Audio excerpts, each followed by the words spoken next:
চীনের এক জনপ্রিয় বিচে সবাই নিশ্চিন্তে মজা করছিল। সবাই সাঁতার কাটছিল, রোদ পোয়াচ্ছিল, সবকিছু একদম স্বাভাবিক ছিল। কিন্তু কেউই জানতো না যে তাদের চোখের আড়ালে সমুদ্রের গভীরের নিচে লুকিয়ে আছে এক ভয়ঙ্কর দানব, যে যে কোনো মুহূর্তে আক্রমণ করতে পারে। মানুষজন তাদের মতো সাঁতার কাটছিল, খেলছিল, হাসছিল। ঠিক তখনই সমুদ্রের তলদেশ থেকে কেঁপে ওঠার মতো অনুভূতি হয়, আর গভীর সমুদ্র থেকে উঠে আসে সেই ভয়ঙ্কর সমুদ্রের দানব। কয়েক সেকেন্ডেই পুরো বিচ বিশৃঙ্খলায় ভরে যায়। মানুষ চিৎকার করতে থাকে, সাঁতার কেটে পালাতে থাকে। কেউ বুঝে ওঠার আগেই দানবটি আক্রমণ শুরু করে দেয়। একজন লোক ওয়াটার বলের ভেতরে ভেসে বেড়াচ্ছিল। এই হাঙরকে দেখে সে ভয়ে পালানোর চেষ্টা করে। সেই লোকটি সেই ওয়াটার বলের ভেতর দিয়ে মানুষকে পিষে পিষে সামনে এগিয়ে যাচ্ছিল, কিন্তু দানবটি প্রচন্ড গতিতে তার দিকে ছুটে আসে এবং মুহূর্তের মধ্যে পুরো বিশাল বল সহ লোককে একেবারে গিলে ফেলে। এই ভয়ঙ্কর দৃশ্য দেখে একটি ছোট বাচ্চা ভয়ে জমে যায়। তার হাত পা কাঁপছে, চোখে আতঙ্ক, আর দানবটি ধীরে ধীরে তার দিকে এগিয়ে আসছে। ঠিক তখনই সমুদ্রের ভেতর থেকে ভেসে আসে এক বিশাল শব্দ, আর সেটি ছিল তিমির ডাক। তিমির ডাক শুনে সমুদ্রের দানবটি বাচ্চাটিকে কিছু না করে সেখান থেকে চলে যায়। তো এখন প্রশ্ন উঠে, কিভাবে এই ভয়ঙ্কর সমুদ্রের দানবটি সমুদ্রে এলো? কেনই বা সে হঠাৎ করে মানুষের উপর আক্রমণ করলো? এই সব প্রশ্নের উত্তর জানতে হলে আমাদের পুরো গল্পটি জানতে হবে। তাহলে চলুন শুরু করা যাক। আমরা জোনাস নামের একজন ব্যক্তিকে দেখি, যিনি সমুদ্রের গভীরে গিয়ে তার আটকে পড়ে থাকা বন্ধুদের উদ্ধার করতে এসেছে। তারা এখানে রিসার্চ করতে এসেছিল। জোনাস যখন তার দলদের মানুষদের বাঁচাতে ব্যস্ত ছিল, ঠিক তখনই হঠাৎ একটি বিশাল দানব সাবমেরিনটিকে জোরে আঘাত করে। জোনাস সঙ্গে সঙ্গে বুঝে যায়, যদি তারা সবাই এখানে আর এক মুহূর্ত থাকে তাহলে কেউই আর জীবিত ফিরতে পারবে না। তাই যতজনকে পারা যায় সে নিরাপদে বাইরে বের করে আনে। সে আসলে কাউকে এখানে ফেলে যেতে চাচ্ছিল না, কিন্তু যদি বাকি সবাইকে বাঁচানোর জন্য সে সেখানে থাকতো তাহলে সবাই সেখানেই মারা যেত।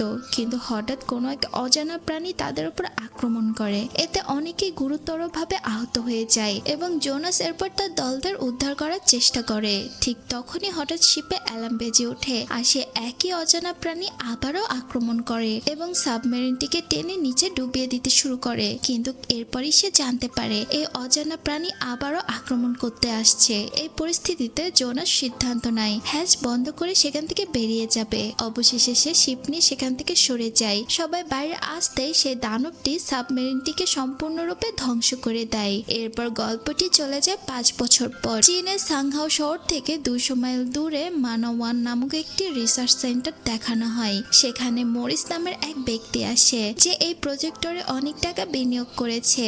সেখানে তার দেখা হয় ডক্টর জ্যাং এর সঙ্গে। ডক্টর জ্যাং মরিসকে তার মেয়ে সুইনের সাথে পরিচয় করিয়ে দেন। সে একজন দক্ষ মেরিন বায়োলজিস্ট। রিসার্চ সেন্টারটি দেখতে অত্যন্ত চমৎকার ছিল, যেখান থেকে সমুদ্রের বৈচিত্র্যময় জীবন খুব সুন্দরভাবে দেখা যাচ্ছিল। এরপরেই ডক্টর জ্যাং মরিসকে নিয়ে যান অপারেশনের কন্ট্রোল রুমে, যেখানে রিসার্চ সেন্টারের মূল দক্ষ টিম কাজ করছিল।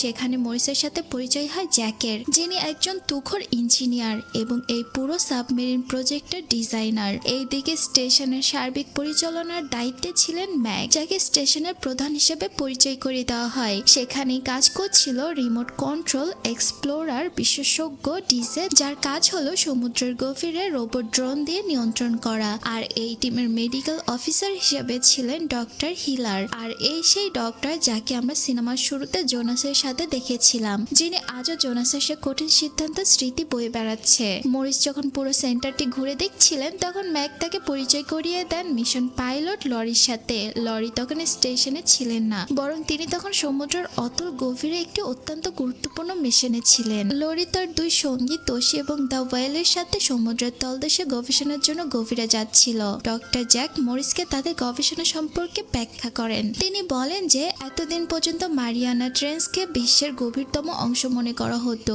কিন্তু আসলে যাকে আমরা সমুদ্রের তল মনে করি তা হলো হাইড্রোজেন সালফাইডের একটি স্তর, যা দেখতে অনেকটা মেঘের মতো। এই স্তরের নিচে আসল সমুদ্রের তলদেশ, এবং সেখানে এমন অনেক প্রজাতি আছে যা বিজ্ঞানের কাছে এখনো অজানা। এইদিকে লরি এবং তার টিম সাবধানে সে হাইড্রোজেন সালফাইডের স্তর পার হয়ে নিচে পৌঁছায়। তারা এই সাফল্যে খুবই আনন্দিত হয় এবং সামুদ্রিক জীবন দেখার জন্য সেখানে লাইট এবং একটি রোভার পাঠায়। কিন্তু হঠাৎ করে লরি সিগন্যাল পায় যে কোনো এক বিশাল বস্তু খুব দ্রুত তাদের জাহাজের দিকে ধেয়ে আসছে। মুহূর্তের মধ্যে সে রহস্যময় জিনিসটি রোভারের ওপর হামলা করে এবং সিগন্যাল বিচ্ছিন্ন হয়ে যায়। লরি অত্যন্ত ভয় পেয়ে যায় এবং বলে যে সেখানে সত্যি খুব অদ্ভুত কিছু একটা আছে। এরপর লরির সাথে রিসার্চ সেন্টারের সংযোগ সম্পূর্ণ বিচ্ছিন্ন হয়ে যায়। কানেকশন বিচ্ছিন্ন হয়ে যাওয়ার পর রিসার্চ সেন্টারের সবাই প্রচন্ড আতঙ্কিত হয়ে পড়ে। তখন তারা ভাবে সমুদ্রের এত গভীর থেকে তাদের উদ্ধার করা কিভাবে সম্ভব, তা নিয়ে তাদের সবার মধ্যে তর্ক বিতর্ক শুরু হয়ে যায়। এক একজন এক এক রকম মত দিতে থাকেন। ঠিক সেই মুহূর্তে জ্যাক জোর দিয়ে বলেন যে এই পৃথিবীতে এমন একজন মানুষ আছে যে এই অসত্য সাধন করতে পারে, আর তার নামই হলো জোনাস। জোনাসের নাম শুনেই ডক্টর হিলার রেগে গিয়ে বাধা দেয়। তিনি 5 বছর আগের সেই ঘটনার কথা মনে করিয়ে দিয়ে বলেন যে জোনাস নিজের বন্ধুদের মারার জন্য ফেলে এসেছিল, কিন্তু ম্যাক তাকে থামিয়ে দিয়ে বলে সেই দিন সে বাকিদের প্রাণ বাঁচিয়েছিল। তার কৃতিত্ব আজও জোনাসের, এমনকি তুমি যে আজ বেঁচে আছো সেটাও ওর কারণেই। তাদের এই কথা শুনে ডক্টর জ্যাং সিদ্ধান্ত নেয় যে উদ্ধার কাজের জন্য জোনাসকে ফিরিয়ে আনতে হবে। এরপরের দৃশ্যে আমরা জোনাসকে দেখি যে এখন থাইল্যান্ডে আছে। সে এখন সমুদ্র থেকে দূরে থাকে এবং দিনের বেশিরভাগ সময় বাইরে গিয়ে মদ্যপান করে সময় কাটে। একদিন বাড়ি ফেরার পথে তার সাথে ম্যাক এবং ডক্টর জ্যাং এর দেখা হয়। পুরনো বন্ধুদের দেখে জোনাস খুবই খুশি হলেও যখন ম্যাক তাকে উদ্ধারের অভিযানের কথা বলে তখন সে পরিষ্কার মানা করে দেয়। জোনাস জানিয়ে দেয় যে সে সমুদ্রে যাওয়া ছেড়ে দিয়েছে।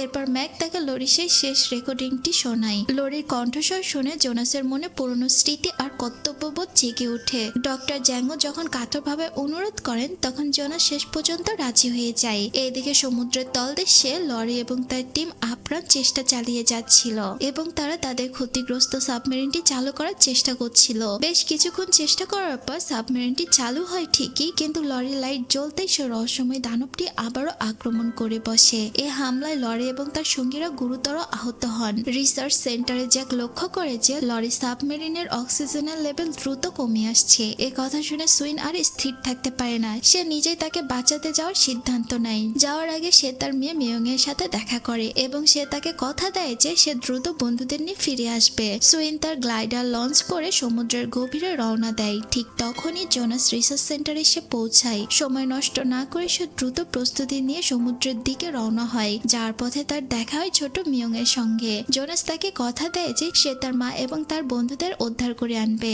এরপর সে তার স্পেশাল সাবমেরিনে সমুদ্রের অতল গভীরে ঝাঁপিয়ে পড়ে। সুইন ততক্ষণে সে হাইড্রোজেন সালফারেটের স্তর পেরিয়ে নিচে পৌঁছে গিয়েছে এবং লরিতে সাবমেরিনটি খুঁজেও পেয়েছে। সে যখন সাবমেরিনটিকে টেনে তোলার প্রস্তুতি নিচ্ছিল ঠিক তখনই এক বিশাল অক্টোপাস তার গ্লাইডারটিকে আষ্টেপৃষ্ঠে জড়িয়ে ধরে। গ্লাইডারটি যখন ধ্বংস হওয়ার উপক্রম ঠিক তখনই সে অক্টোপাস হঠাৎ সুইনকে ছেড়ে দেয়। তখন সুইন অবাক হয়ে দেখে একটি অতিশয় হাঙর সে বিশাল অক্টোপাসকে শিকার করে ফেলেছে। এই হাঙরের আঘাত দেখে সুইন ভয়ে স্তম্ভ হয়ে যায়, কারণ এটি সাধারণ কোনো হাঙর ছিল না, যেন এটি ছিল প্রাগৈতিহাসিক দানব। যেমন হাজার হাজার বছর আগে ডাইনোসর অনেক বড় ছিল, তার থেকে অনেক বড় ছিল হাঙরটি। সুইন সে বিশাল হাঙরটিকে দেখে প্রচন্ড স্তম্ভ হয়ে যায়। জোনাস যখন এটি তার সাবমেরিনের মনিটরে দেখে তখন সে ডক্টর হিলারকে উদ্দেশ্য করে বলে, এখন নিশ্চয়ই আমার 5 বছর আগের কথাগুলো বিশ্বাস হচ্ছে। এরপর জোনাস সুইনকে জানায় যে তার গ্লাইডারটি ক্ষতিগ্রস্ত হয়েছে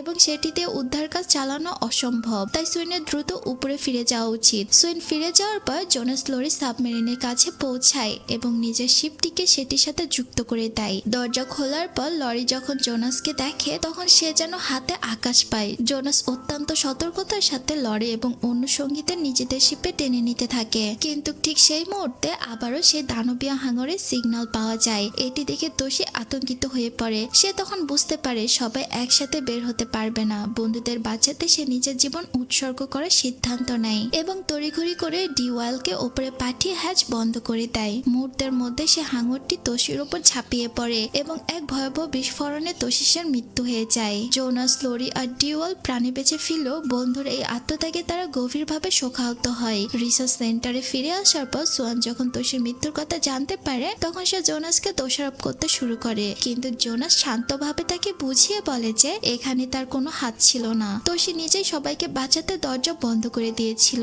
পরের দৃশ্যে ডক্টর হিলারকে দেখা যায়, যিনি নিজের ভুল বুঝতে পেরে জোনাসের কাছে ক্ষমা চান। জোনাস তাকে শুধু এটুকুই বলে যে তুমি লরিকে সুস্থ করে তোলো, তাহলে সব শোধ হয়ে যাবে। পরের দিন সকালে সুইনে জোনাসের কাছে আসে এবং তার আগের ব্যবহারের জন্য ক্ষমা চায়। জোনাস তাকে হাসি মুখে মাফ করে দেয়। এরপর সুইন সে দানবীয় হাঙরটি নিয়ে বিস্তারিত জানায়। সে বলে এটি কোনো সাধারণ হাঙর নয়, এটি ছিল প্রাগৈতিহাসিক মেগালোডন, যা একসময় পৃথিবীর সবচেয়ে বড় এবং ভয়ঙ্কর শিকারী ছিল। এই হাঙর এতটাই শক্তিশালী ছিল যে আস্ত একটা তিমি মাছকেও কামড়ে 2 টুকরো করে দিতে পারত। তোশির কথা মনে করে সবাই তখন আবেগপ্রবল হয়ে পড়ে। তখন ডক্টর জ্যাং সবাইকে সান্ত্বনা দিয়ে বলেন যে তোশি মিশনের জন্য প্রাণ দিয়েছে এবং সে চাইবে আমরা যেন কাজ থামিয়ে না দিই। তবে ইনভেস্টর মরিস এতে মোটেও খুশি ছিল না। সে শুধু তার ক্ষতি আর লাভের কথাই চিন্তা করছিল।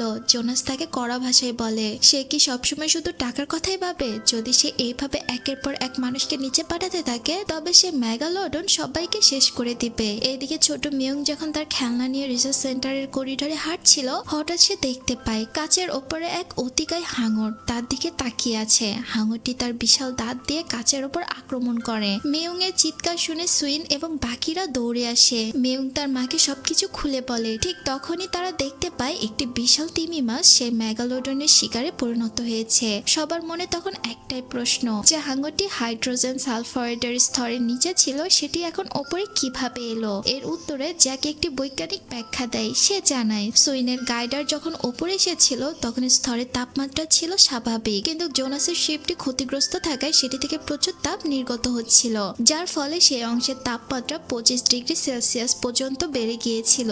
সেই উষ্ণ পানির স্রোতের মধ্য দিয়ে মেগালোডন সুযোগ বুঝে উপরের সমুদ্রে চলে এসেছে, অর্থাৎ অজান্তেই তারা দানবটির জন্য পথ তৈরি করেছিল। এরপর তারা বুঝতে পারে যে মেগালোডন এখন উন্মুক্ত সমুদ্রে এবং কাছাকাছি একটি নৌকাকে সে আক্রমণ করছে। জোনাস এবং তার টিম দ্রুত সে লোকেশনে পৌঁছায় এবং সেখানে নৌকার ধ্বংস অবশেষ ভাসতে দেখে। জোনাস হঠাৎ মেগালোডনটিকে দেখতে পায়। তারা পরিকল্পনা করে যে হাঙরটির গায়ে একটি ট্র্যাকার বসাতে হবে যাতে তারা সেটিকে ট্র্যাক করতে পারে এবং পরে বিষ প্রয়োগ করে তাকে যেন মারা যায়। কিন্তু এত বড় দানবের গায়ে ট্র্যাকার লাগানোর ঝুঁকি কেউ নিতে চাচ্ছিল না। শেষমেশ জোনাস নিজেই রাজি হয়। সে একটি শক্তিশালী কেবলের সাহায্যে নিজেকে জাহাজের সাথে বেঁধে নিয়ে পানিতে ঝাঁপ দেয়। অত্যন্ত সতর্কতার সাথে সাঁতরে সে হাঙরটির কাছে পৌঁছায় এবং সফলভাবে ট্র্যাকারটি লাগিয়ে দেয়। ট্র্যাকারটি লাগানোর সাথে সাথে জাহাজ থেকে ক্রেনের সাহায্যে জোনাসকে টেনে তোলা শুরু করা হয়। পানির এই হুলস্থুল দেখে মেগালোডন জোনাসের পিছু নেয়, কিন্তু জোনাস কোনো মতে প্রাণে বেঁচে জাহাজে উঠে আসে।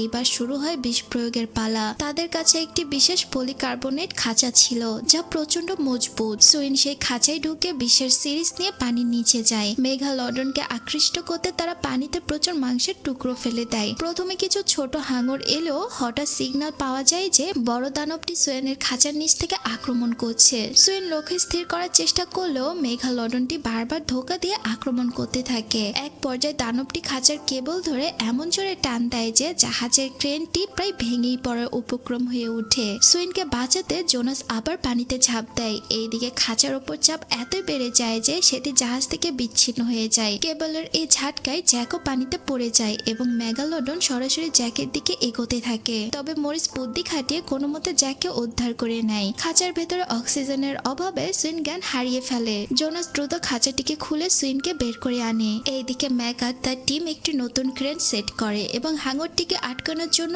টোপ দেয়। জোনাস যখন সুইনকে নিয়ে ওপরে উঠছিল ঠিক তখনই মেগালোডন একদম তাদের কাছে চলে আসে, কিন্তু দানবটির পাখনা কেবলের আটকে যাওয়ায় সে থমকে যায়। এই সুযোগে জোনাস মেগালোডনের শরীরে বিশেষ ইনজেকশন ঢুকিয়ে দেয়। বিষের প্রতিক্রিয়ায় মেগালোডনের মৃত্যু হয়। সুইন কিছুক্ষণ বিশ্রাম নেওয়ার পর সুস্থ হয়ে ওঠে এবং জোনাসকে তার প্রাণ বাঁচানোর জন্য ধন্যবাদ জানায়। এরপর জোনাস সুইনকে সে মৃত মেগালোডনটি দেখায় যেটি তারা জাহাজের পাশে ঝুলিয়ে রেখেছিল, যা দেখে টিমের সবাই অনেক খুশি হয়ে যায় এবং মরা হাঙরটির সাথে ছবি তুলছিল। কিন্তু তাদের এই আনন্দ আর বেশিক্ষণ স্থায়ী হয় না। হঠাৎ পানির গভীর থেকে আরো একটি বিশাল মেগালোডন উঠে আসে, যা আগে মেগালোডনের চেয়ে অনেক বড় ছিল। চোখের পলকে সে বিশাল দানবটি মৃত মেগালোডন এবং দ্য ওয়েলকে টেনে সমুদ্রের নিচে নিয়ে যায়। সবাই বুঝতে পারে তারা যেটিকে মারল সেটি তো কেবল শুরু ছিল, আসল আতঙ্ক তো এখনো বাকি। এই বিশাল মেগালোডনটির আক্রমণে পুরো জাহাজের ভারসাম্য নষ্ট হয়ে যায় এবং সেটি উল্টে যায়। সবাই কোনো মতে ভেসে থাকে।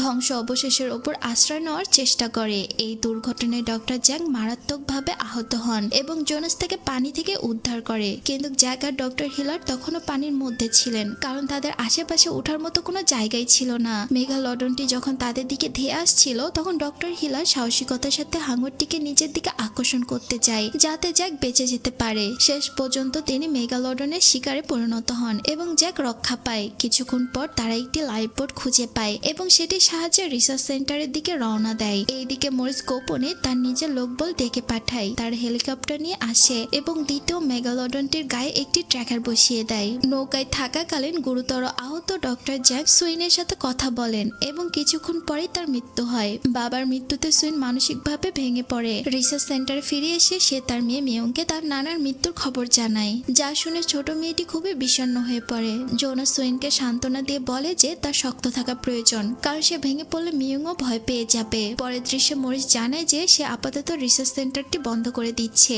এবং সে চীন সরকারকে এই মেগালডন সম্পর্কে সব জানিয়ে দিয়েছে। তারা দ্রুত এটাকে মেরে ফেলবে। কিন্তু আসলে মরিস মিথ্যা কথা বলছিল। সে নিজে মেগালডনটিকে মেরে সেটির দাঁত ও অন্যান্য মূল্যবান অংশ সংগ্রহ করতে চাচ্ছিল। সে তার হেলিকপ্টার থেকে সমুদ্রের এক জায়গায় প্রচুর বোমা ফেলে একটি বিশাল প্রাণীকে মেরে ফেলে। মরিস যখন মৃতদেহটির কাছে যায়, তখন সে বুঝতে পারে তারা মেগালডন নয়, বরং ভুল করে একটি তিমি মাছকে মেরে ফেলেছে। ঠিক তখনই আসল মেগালডনটি তাদের নৌকার নিচ থেকে আক্রমণ করে। প্রচন্ড ধাক্কায় মরিস পানিতে পড়ে যায় এবং নিজের লোভের বলি হয়ে মেগালডনের পেটে চলে যায়। পরের দিন সকালে জোনাস আর বাকিরা মরিসের মিথ্যা কথা জানতে পারে। তারা সিদ্ধান্ত নেয় যে তারা নিজেরাই এই দানবটিকে শেষ করবে। তারা ট্র্যাকারের সাহায্যে জানতে পারে যে মেগালডনটি স্যানোবে নামক একটি দ্বীপের দিকে যাচ্ছে। সেখানে হাজার হাজার মানুষ সমুদ্র সৈকতে ছুটি কাটাচ্ছে। মেগালডনটিকে সমুদ্র সৈকত থেকে দূরে সরিয়ে আনার জন্য তারা সমুদ্রের নিচে গিয়ে তিমির ডাকের শব্দ বাজায়, যাতে এই শব্দটি মেগালডনকে আকৃষ্ট করে। এইদিকে বিচে তখন হাজার হাজার মানুষ আনন্দ করছিল। তারা কখনোই কল্পনা করতে পারেনি যে তাদের মাঝে এক প্রাগৈতিহাসিক জম ঘুরে বেড়াচ্ছে। যখন মানুষজন হাঙরটিকে দেখতে পায়, তখন চারদিকে হাহাকার আর আতঙ্ক ছড়িয়ে পড়ে। মেগালডনটি মানুষকে শিকার করা শুরু করে। ঠিক তখনই জোনাস আর সুইন তাদের গাইডার নিয়ে হাজির হয়। শব্দের টানে মেগালডন তাদের দিকে ধেয়ে আসে। এই লড়াইয়ের খবর পেয়ে নিউজের হেলিকপ্টারগুলো সেখানে ভিড় জমায়, কিন্তু এই হুড়াহুড়ির মাঝে দুই হেলিকপ্টারের মধ্যে সংঘর্ষণ ঘটে এবং সেগুলো ধ্বংস হয়ে জোনাসের টিমের জাহাজের উপর আশ্রে পড়ে। সুইন তার মেয়ে মিয়ং এবং বাকিদের বাঁচাতে উপরে চলে যায়। জোনাস তখন একাই সে দানবটির সাথে পানির নিচে লড়াই চালিয়ে যায়। জোনাস তার গ্লাইডারের ধারালো অংশ দিয়ে মেগালডনের শরীরের নিচের অংশের দিকে ছিঁড়ে ফেলে, ফলে প্রচুর রক্তক্ষরণ শুরু হয়। কিন্তু দানবটি শেষ কামড়ে জোনাসের গ্লাইডারটি ভেঙে যায়। জোনাস কোনো মতে গ্লাইডার থেকে বেরিয়ে আসে এবং সঠিক সুযোগ বুঝে একটি বিষাক্ত হারপিন দিয়ে মেগালডনের চোখে সরাসরি আঘাত করে। অবশেষে পৃথিবীর সবচেয়ে বড় শিকারী মেগালডের মৃত্যু হয়। সুইন দ্রুত ফিরে এসে জোনাসকে পানি থেকে উদ্ধার করে। সবাই আবারও এক হতে পেরে আনন্দিত হয়। তারা তাদের হারানো বন্ধুদের কথা স্মরণ করে এবং এই ভয়াবহ অভিজ্ঞতা পেছনে ফেলে নতুনভাবে জীবন শুরু করার সিদ্ধান্ত নেয়। আর এভাবে এই ভয়ঙ্কর সমুদ্রের দানবের মুভিটি এখানেই শেষ হয়ে যায়। তো বন্ধুরা, জোনাস এবং তার টিমরা তো ভেবেছিল সমুদ্রে সে ভয়ঙ্কর দানবটি হয়তো মারা গিয়েছে, আর হয়তো কোনো সমুদ্রের ভয়ঙ্কর দানব নেই। কিন্তু না বন্ধুরা, এই সমুদ্রের গভীরে যে আর কি কি আছে তা জানতে হলে এই মুভির আরেকটি পার্টের জন্য আপনাদেরকে অপেক্ষা করতে হবে। খুব শীঘ্রই এই মুভির আরেকটি পার্ট নিয়ে আপনাদের মাঝে আমি হাজির হব। ততক্ষণ পর্যন্ত আপনারা ভালো থাকবেন, সুস্থ থাকবেন। আল্লাহ হাফেজ।